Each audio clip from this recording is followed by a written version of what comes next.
berdasarkan hasil kajian awal yang menyimpulkan tidak terdapat dugaan pelanggaran pemilu berupa ketidaknetralan TNI yang dilakukan oleh Mayor Teddy Indrawijaya.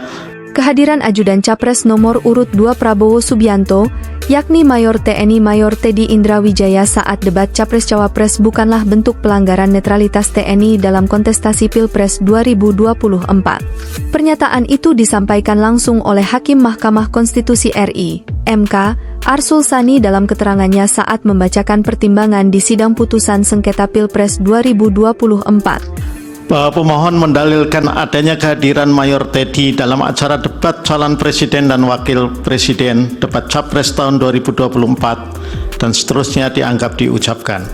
Pemohon mengajukan bukti P58. Bawaslu menyampaikan keterangan pada pokoknya dan seterusnya dianggap telah diucapkan.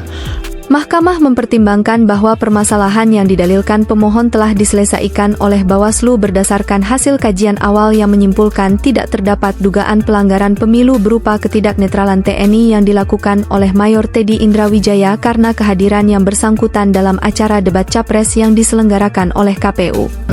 Mahkamah mempertimbangkan bahwa permasalahan yang didalilkan pemohon telah diselesaikan oleh Bawaslu berdasarkan hasil kajian awal yang menyimpulkan tidak terdapat dugaan pelanggaran pemilu berupa ketidaknetralan TNI yang dilakukan oleh Mayor Teddy Indrawijaya karena kehadiran yang bersangkutan dalam acara debat Capres yang diselenggarakan oleh KPU adalah dalam kapasitasnya sebagai petugas pengamanan Prabowo Subianto. Mana kata Arsul, kehadiran Mayor Teddy juga sejatinya sudah diatur dalam Undang-Undang Pemilu.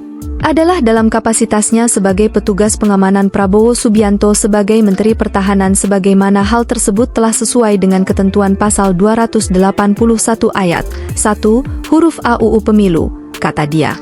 Sebagai Menteri Pertahanan sebagaimana hal tersebut telah sesuai dengan ketentuan pasal 281 ayat 1 huruf A Undang-Undang Pemilu yang menyatakan kampanye pemilu yang mengikut sertakan Presiden, Wakil Presiden, Menteri, Gubernur, Wakil Gubernur, Bupati, Wali Kota, dan Wakil-Wakil Kota harus memenuhi ketentuan tidak menggunakan fasilitas dalam jabatannya kecuali fasilitas pengamanan bagi pejabat negara sebagaimana diatur dalam ketentuan peraturan perundang-undangan.